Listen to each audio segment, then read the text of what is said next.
So around a month ago, I saw a video by Regrowth called Things Speedrunners Do That You Probably Don't Understand. And it's a video that covers some Minecraft speedrunning tricks that are kind of unintuitive to viewers. And I thought it'd be fun to do a similar thing in Terraria. So yeah, the first trick I have here is being able to identify whether a chest is a deadman's chest or a regular gold chest. On the right here, I have a regular gold chest, and on the left, I have a deadman's chest. And you can see that when I mine the gold chest, it produces some shrapnel. Whereas when I mine the dead man's chest, there's no shrapnel at all. So here, regular gold chest and dead man's chest. Something else that you'll see speedrunners do a lot is double clicking dead man's chests. So the first click will actuate the blocks below the boulder so that the boulder will start falling, and then the second click will materialize the blocks again, and the boulder will be inside these blocks and roll along them until they hit a wall and destroy themselves. And a lot of times you can combine this with using sand for immunity frames. So if I right click this dead man's chest over here, it will set off these explosives. But if I give myself immunity frames using sand, I won't take any damage from them. Something to keep in mind when you're trying to double click a dead man's chest to get rid of the boulders is that it's not 100% consistent. And it's pretty rare to find these scenarios out in the wild. This is a fabricated scenario because I couldn't find one, but you can see here that these blocks here would actuate and the boulder would drop one block and then roll along this level plane out here and not be destroyed.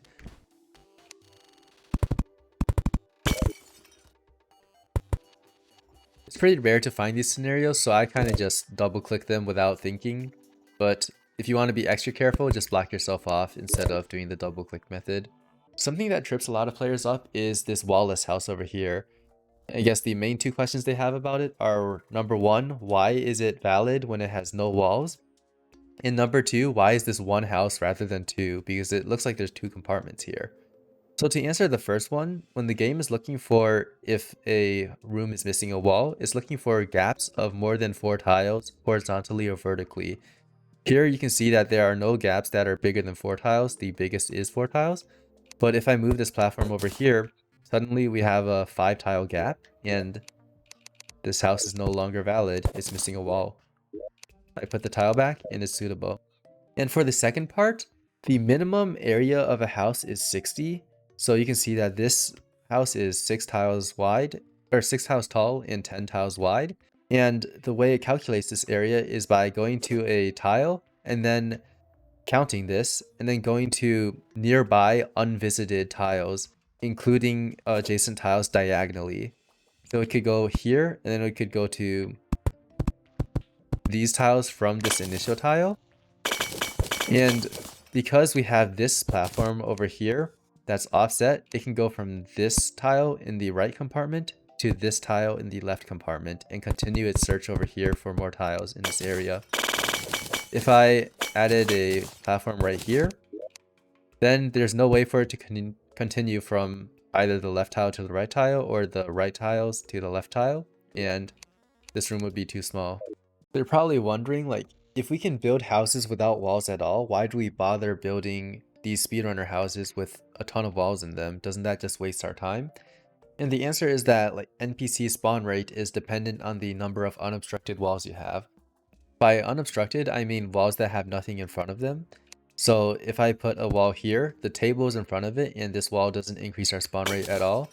But all of these walls here, with the exception of the one that's behind the torch, does contribute to our spawn rate. Every set interval of time, the game will check a bunch of random tiles throughout the map and check to see if it is an unobstructed housing wall. And if it is, then it'll spawn an NPC there. The number of tiles it selects is dependent on the layer. Like proportionally, you're gonna have a higher chance of spawning an NPC in this upper surface layer than underground. You also see speedrunners build their walls in a specific order. Usually it's the perimeter first and then the inner walls. And it's because the game sometimes places extra walls when you're placing them in certain formations. So here, if you pay attention to the number of walls I have, 38, and I'll place 2 here with 1 click to 36, and then 2 again to 34, and then 3 to 31. In total, I'm placing 8 walls with just 4 clicks in this formation. So housing in this game kind of consists of 2 asynchronous operations, and the first of them I just mentioned, which is looking for random tiles to move an NPC in, and the second one would be checking which NPC can move in. And the reason we build this guide house and then move in the guide before we finish the rest of the houses is because when the guide is homeless, then it finds a tile and then it determines like, okay, the next NPC to move in will be the guide because it's homeless. Homeless NPCs always take priority. So we want to move the guide into here as soon as possible so that when we're building the rest of the houses, the next NPC that can move in is the merchant instead of the guide, and we don't waste one of these housing checks. Something else you'll see speedrunners do is bed tricking. So this check to see which NPC is going to move in happens every 120 seconds. But as some of you may know, sleeping in version 1.4 will speed up time by 5 times. And this will shorten the NPC check from 120 seconds to 24 seconds. But you can actually get out of bed as soon as your eyes close, and the check will have shortened to 24 seconds while you're not speeding up in-game time because you're not in the bed anymore. Housing in general is just really complicated, and I'm only scratching the surface here, but I'll link a guide by UnFTF in the description that covers everything you could ever want to know about housing. Something you'll see players do is digging down to a pyramid while hugging the opposite wall of where the entrance is headed. So in this case, I'm hugging the left wall when the entrance is headed to the right, which seems kind of counterintuitive because it seems like you'd want to just hold the right key if you want to move right, because then you'd be positioned as far right as possible. But you can kind of imagine this like being at a red light, and optimally you'd want to start like 30 meters behind the red light so that you can accelerate ahead of time and reach the red light right as it turns green, so that you have a lot of momentum going for you already, as opposed to just starting from a dead start at the red light. In this case, I'd be moving to the right a little bit as I fall down so that I'm not hitting my head on this block, but I have a little bit of space to accelerate, and I'd be moving faster by the time I reach this right wall. If I overshoot digging to a pyramid like this, I obviously don't want to dig these huge pillars of sand to get into the pyramid, but what I can do is press up against this wall and just while holding the right key, mine the sand in front of me, and I'll move into the sand without the sand falling on top of me. But this is a bit inconsistent based on the direction you're moving and your movement speed. So here I can do it from the left as well because I have no movement speed buffs. But what you'll see is if I have a movement speed buff like fruit, I can do it from the left, but I can't do it from the right. Here I'll take damage.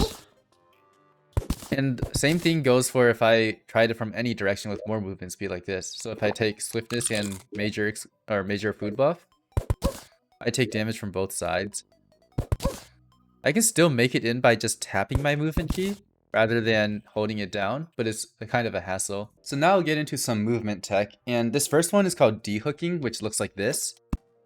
You can see that I don't have a double jump equipped, but I'm able to kind of move upwards in midair, and this is because of the way jumps work. So when you're jumping, you have a timer that ticks down, and as this timer ticks down, you ascend in the air.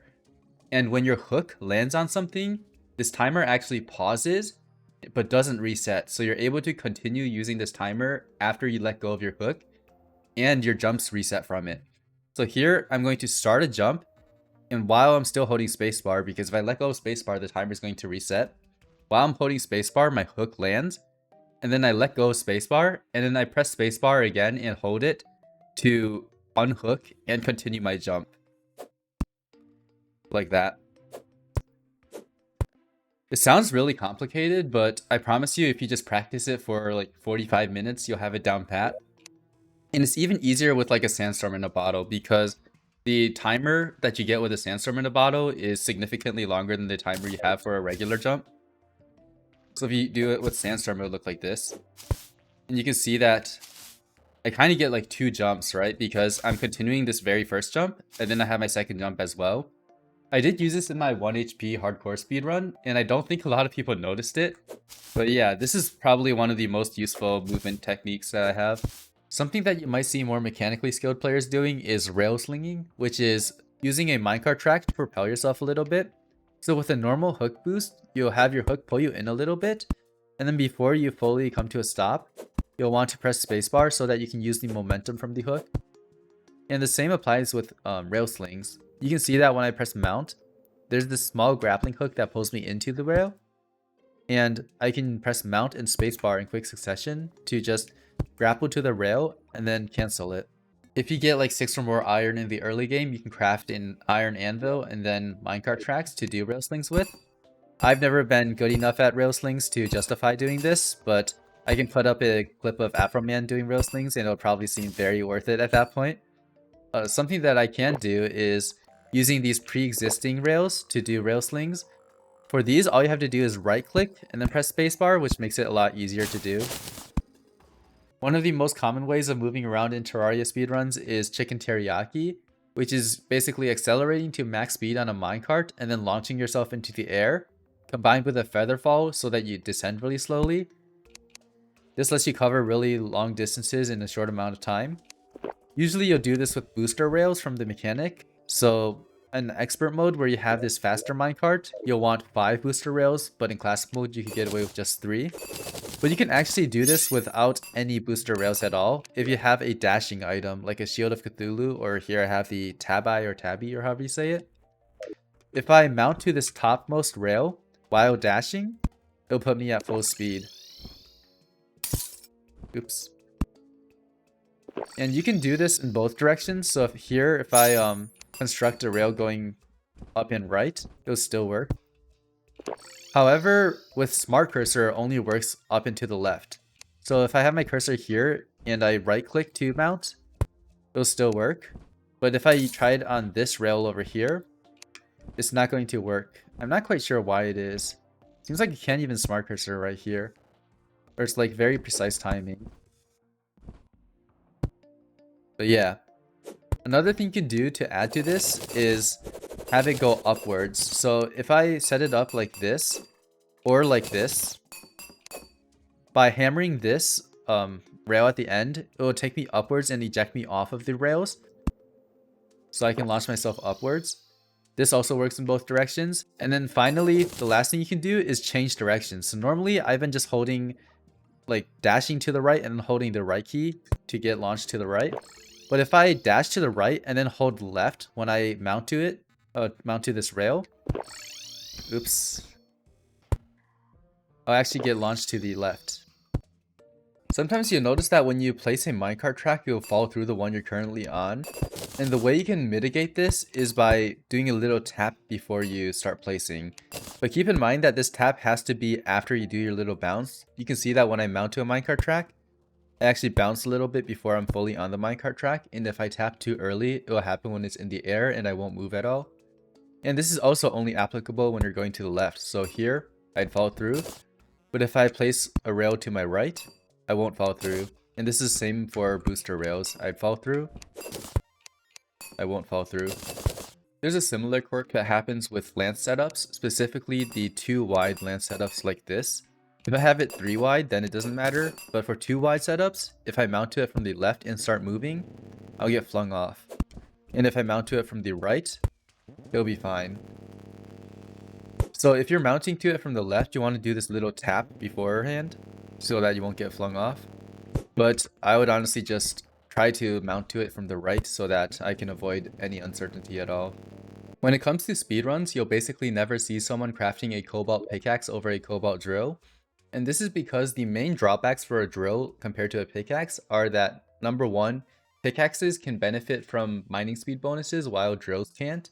And number 2, pickaxes have more range because, as you can see here, this drill has -1 range. But you can actually circumvent both of these. So for the range, you can see that I'm not able to mine this piece of palladium ore normally, but if I block swap it instead, I am able to. And that's because when I block swap, it uses my building range instead of my drill's range. So the negative range from the drill is basically circumvented. And I actually do get mining speed bonuses on a drill if I block swap. So you can see here that I'm mining the palladium ore by block swapping platforms much faster than if I just held down left click with a drill. And the other thing you can do with a drill is if you can click fast enough, because a drill mines every single time you click, then if you can click around 9 clicks per second or more, it will be faster than if you just held down left click.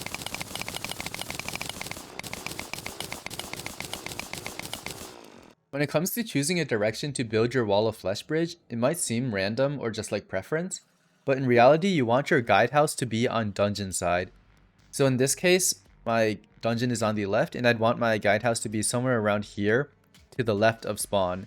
And this is because the V that spawns in hard mode with Crimson and Hallowed actually is centered more towards the dungeon side than the jungle side. If I set my spawn around here, I'd have to travel more to get to the Crimson and Hallowed for farming souls. One other thing that you can do to determine this is paying attention at the start of the run to the direction that the wind is moving. I don't do this because I don't trust my memory enough to not like mix and match wind directions from previous runs, but for the first 15 seconds or so of a run, the wind is headed towards the Hallowed side. By far the most common structure that we reset for, especially in modern speedruns, is a pyramid. Pyramids just have good mobility, good money, and are pretty quick and easy to get. Pyramids specifically generate from dunes, which are separate entities from oases and underground desert. So if you look here, this egg-shaped patch of sand is the underground desert, and this patch of sand adjacent to it is a dune. From what I know, the game picks a random X coordinate around 200 tiles from the center of the dune, or the origin of the dune, and at that X coordinate it will try to generate a pyramid. One way that we can tell if there's a dune on the left specifically is through this surface tunnel. If you get a surface tunnel like this near spawn, that means there will be a dune on the left, and this is because when it tries to generate the surface tunnel, if it's on sand, it's going to keep pushing it right and right and right until it's in an area that's safe to generate. So here it tried to generate maybe around here and kept getting pushed to the right until it generated here. What this means is that because you're just guaranteed a dune on the left if you have a surface tunnel, you should always go to the left if you see a surface tunnel at spawn.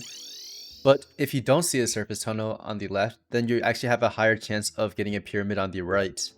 This is a bit complicated to think about, but basically like the probability of having a dune on the left and the right are the same, but part of that probability of having a dune on the left consists of when you have a dune on the left and a visible surface tunnel. So then given that you don't have a visible surface tunnel, the probability of having a dune on the left is smaller than the probability of having a dune on the right. Floating islands always generate in a specific order, with the shiny red balloon island generating first. And because of this, we're able to use some other values that correlate with the location of the balloon island to determine where it is. And one of these values can be determined by using the type of jungle shrine material you have in your world. In total, there are 5 different types of jungle shrines. You can have ones with iridescent brick, mudstone brick, rich mahogany wood, tin brick, and gold brick here. And that was in ascending order, so iridescent brick would be very far left and gold brick would be very far right. So you can see I have a gold brick shrine here. That means my balloon island is really far right, probably in the outer fifth of this area here. This one is the shiny red balloon island because it's really far right. And another thing that helps us determine where this floating island is that the very first island, the shiny red balloon island, will always try to generate above a surface tunnel if possible. Keep in mind that these indicators of where the balloon island is aren't 100% consistent. So you can see here that this is the balloon island, but there's no surface tunnel below me, and that's because I am above a desert, and the surface tunnel can't spawn above the desert. And additionally, if my balloon tries to spawn within 200 blocks of the center of the world, it will be relocated to somewhere random and there's really no way figuring out where it is. There are a number of things that this first RNG value correlates with. So I'm on this world with the gold brick again, meaning my first RNG value is very high. This means that my red balloon island will be very far right. My shimmer will be very low. The first room in my dungeon will be very low. And I'm more likely to have more dunes. Chests that generate in the surface layer of the dungeon will get overwritten by a wooden chest, which will have a golden key instead of the original loot. So if I have a, let's say, iridescent brick, in this case I have gold brick, but if I had iridescent brick, this first room would probably be way higher up, and my chest would most likely become a wooden chest. If the chest isn't overwritten by a wooden chest, then the dungeon loot spawns in a specific order. In the speedrun, really just the relevant ones are Muramasa for like Terrablade speedruns, Night Edge speedruns, and the second chest will be a Cobalt Shield. In this case, the second chest generates here. It's kind of hard to tell where the chests are, especially if you have a really deep dungeon. In this case, it probably generated like this way and then looped back on itself. So you have chests like these that appear higher in the order than this cobalt shield chest, but that's just because it looped back on itself. The entrance for a dungeon actually generates differently depending on which side of the world you're on. Here I'm on the left side of the world, and you can see that this dungeon is kind of a zigzag on the way down. Whereas on the right side of the world, it's almost a straight line. You can see here that it's basically going directly down and to the right. And this matters a lot for whether or not I get a dungeon guardian to spawn. I got one to spawn there, which is kind of unlucky, but most of the times I actually won't. And the reason why is because the way the game tries to spawn an enemy is by selecting a random tile around you and then scanning downwards until it finds a solid block. So let's say it found this tile and then scan downwards until it found this platform. What it would then do is check if this is a valid spawning tile by checking if there's anything that obstructs it within these 6 blocks here, this 2x3 rectangle. So what this means is that if I have a staircase going up and to the left, then none of these tiles are valid spawning tiles because here you'd have this platform obstructing the spawn. But if I had a staircase going up and to the right, then mobs would be able to spawn on every single one of these tiles because there's nothing that obstructs this 2x3 area. Now with a staircase like this, it's very hard for a dungeon guardian to spawn because very few of these tiles are valid spawning tiles. We can use the spawning criteria to box in the mechanics such that nothing can spawn directly on top of her while we're farming bones. When the mechanic is bound, she's actually only 2 tiles tall, so we can box her in with this 4x4 or 2x2 or however you want to look at it box, where every single tile inside of this box is not a valid spawning tile. If we talk to her, then she'll be 3 tiles tall, and these tiles over here, these 3 tiles, would actually be valid spawning tiles because they would drop down to this tile over here, and nothing in this range is obstructing the spawn. Another hint that we can use to locate floating islands are these out of place puddles. You can see that there's really no reason for there to be a puddle of water here, except for spillover during world generation from floating islands. So there's a floating island right over here. Water probably spilled down here and went down the slope to collect over here. There's a similar puddle over on the left here in the ice biome. There's no reason for water to be here except for having fallen here from above. Sometimes you'll want to drain a body of liquid. For example, I want to drain this spike pit so that mobs can spawn in here. And it's pretty easy to do this with a bucket of a separate liquid and a coin. So this is a method Patrick2569 came up with to drain spike pits. You just block swap these blocks and then mine the spikes at the bottom so that we have empty space here. And then put some coins here, and you can put lava or honey here. And then when you expose the water to it, it'll start draining because no honey box can form on top of the coins. You can do the same thing with the ocean, or you could even drain like lava with honey and get Fixed Boy if you want to have an easier time creating an arena. If you're shimmering items too quickly, you may end up having an item shimmer twice. And this will happen if you use something with an animation, for example, eating or throwing while the item is getting pulled in towards you. So if you watch my runs, a lot of the times while I'm shimmering ores, I'll move in mechanic or do something else that doesn't have an animation instead of throwing more items, because I don't want to risk changing this orichalcum into palladium and not being able to craft an anvil. 3 of the 5 Fishron weapons actually have the ability to shoot through walls, although probably not intentionally. The Flairon and the Razorblade Typhoon can shoot their projectiles through walls if you're pressed right up against it. And the Tsunami has something kind of similar, but it's a lot more precise, where in this specific formation, where you have a ceiling 1 tile above you, you're able to shoot all 5 of your arrows through a wall, or through the ceiling. And this is useful for Retinazer's second phase, where he alternates from being above and to your left. And because you'd only be able to shoot 1 arrow through the side, it's actually better to shoot straight up and wait for the arrows to fall back on top of him when he comes back to the top than to shoot up and then left and up and left. However, you can kind of just disregard everything I said because we're actually allowing block clipping in no major abuses. So to set this up, you kind of just place a platform somewhere hook into the platform, and then place a block on yourself using block swap. And now Retinazer doesn't see me at all, but I have unconditional line of sight against Retinazer, and I can shoot all of my arrows in any direction. You can invalidate some part of every single pillar using this. For example, at Vortex pillar, you can see that these storm divers, these alien queens, none of them are going for me. And the only thing I need to watch out for is this portal that spawns above me. The way this portal works is it scans directly above the player until it finds a solid block or until it gets far enough. And if it's high enough up, or if it hits a solid block, it'll spawn the portal there. And it will either spawn these hornets or lightning, depending on how many alien queens are alive. But as long as I put a platform above me, not a solid block, and then solid blocks for the aliens to land on, then I'll be fine for Vortex pillar. At the Stardust pillar, you can isolate the Stardust cells, and they move really slowly if you're clipped inside of a block. If they can see you, they'll begin moving much more quickly. For the Solar and Nebula pillars, they really revolve around isolating spawns, so building a box in the air with no floating islands or living trees nearby, so that the only place a mob can spawn is within this box. If I set up a block clip over here for Nebula pillar, the only things that are really going to go for me are these Nebula floaters. The brain sucklers can trickle up here, but very slowly, so they're not much of an issue. The projectors won't shoot at me since they can't technically see me. And then the evolution beasts will only shoot at players that are within like 30 or so blocks. So here they wouldn't fire their orb at me. If you don't want to use block clipping or you don't want to deal with the Nebula floaters, there's an alternate hexagonal, I don't really know how to say it, a different setup to achieve this.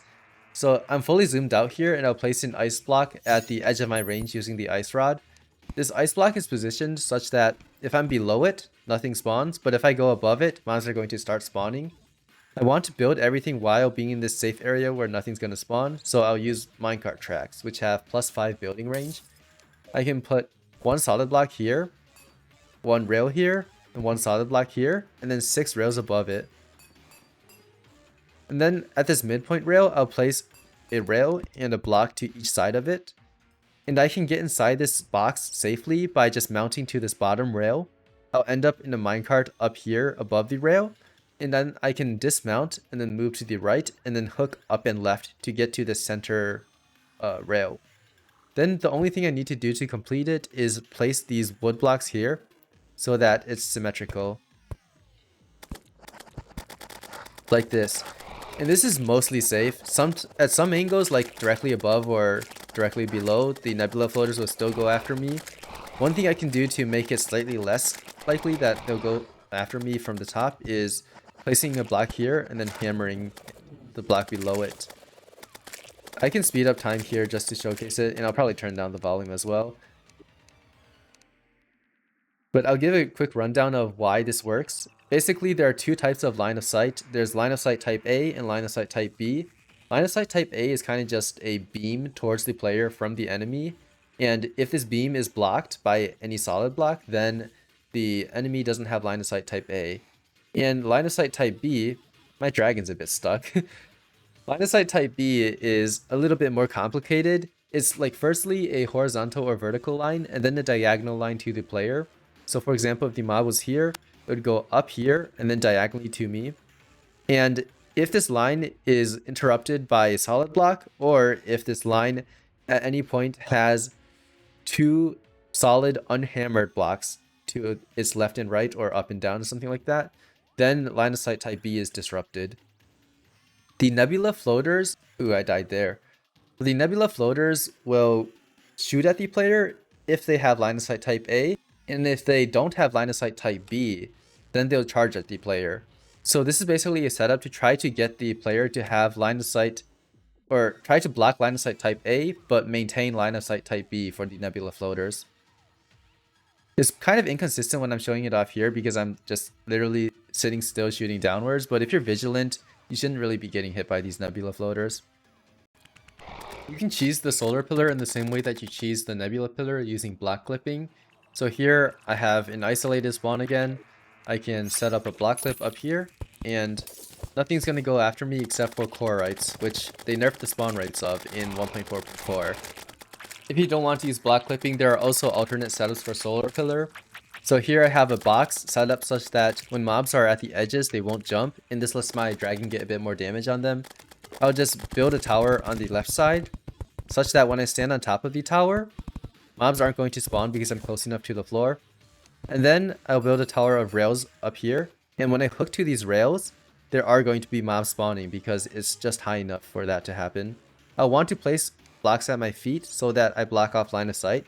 You can see that if I don't block off line of sight, Selenians will jump at me, and Dracomyres as well, so I want to place blocks at my feet here.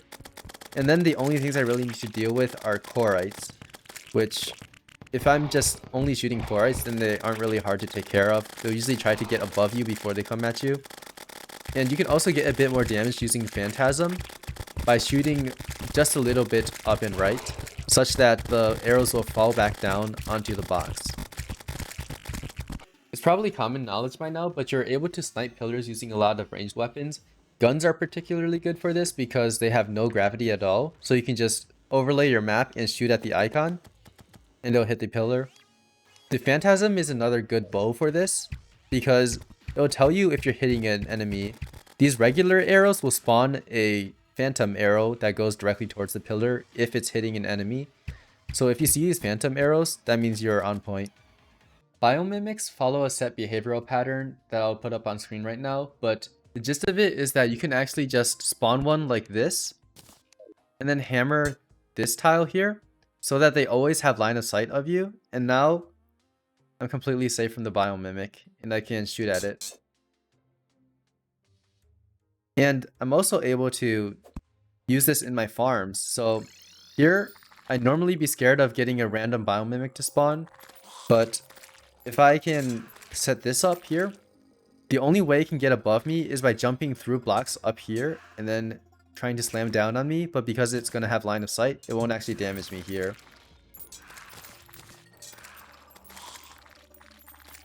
There are a few other easy ways to kill biomimics, most notably with lava, since at the point that we will find biomimics, we don't have a good weapon yet. If you don't get close to a biomimic, it won't aggro onto you, and you can just pour lava onto it. Another way you can deal with it is by dropping it into lava. Biomimics will try to match your height, so here, since it's on a platform and I'm below it, it will just drop through the platform into the lava.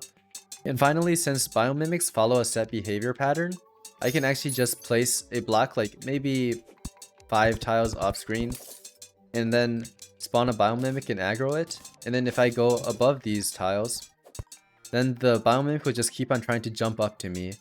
And I can set up something so that I can shoot at it. Maybe something like this. Something that you'll notice about Wall of Flesh bridges are that, number one, they're pretty high up, so there's not that much space to move vertically. And number two, they often have these sharp declines or inclines, rather than just these gradual ones over here, which might seem counterintuitive, right? Because Hermes boots could run up these, but not this one. The reason we build the bridge so high up is because we can kind of squish the Wall of Flesh such that all of its eyes and mouth is over here, and we can hit all 3 segments with dynamite, or often just 2 of them. And the reason we do these sharp declines is because it's harder for the Wall of Flesh to see us. Let's suppose there's an eye here. If I built this as a gradual descent, then the eye has perfect line of sight towards me here. But here, with this sharp incline, then the eye is actually just blocked by the bridge. And the eye won't usually shoot at you if it doesn't have line of sight. So you can see in my 1 HP speedrun, I used a lot of doors like this to make sure that the eye wouldn't be able to see me, so I wouldn't get lasered. When it comes to the twins fight, Retinazer is definitely the more dangerous twin, and for a couple of reasons. Like, number one, his projectile is just a lot faster, and number two, he's very inaccurate, which makes him very unpredictable. You can see here that I'm literally sitting still, and he's missing half of his shots.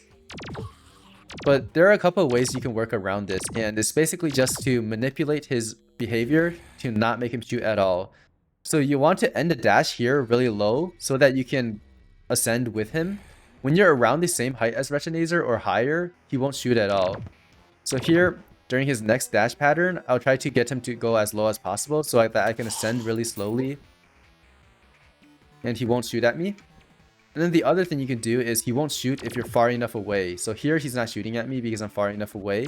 If you have the ghost skull, you can manipulate this really easily. One thing you can do to make the golem fight a lot easier is to build a ceiling that is at least 2 blocks below the actual ceiling. And what this will allow you to do is to maneuver the head into the ceiling so that you're further away from it and makes it easier to dodge. The way you do this is by being kind of high up when you sever the head.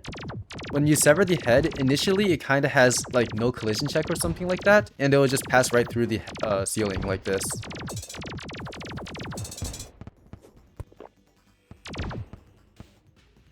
And if you accidentally drag it down or you miss the initial collision check, then it'll get stuck on the ceiling like this, but you can still maneuver it upwards through the ceiling by blocking off its line of sight. The position of the real cultist during this decoy attack is actually not random, it's dependent on where your position is. So here, I'm probably closest to this leftmost cultist. It's determined when he teleports to form the circle. If I'm closest to this leftmost cultist, then the true cultist is on the right, which you can identify by looking at this stripe on his head.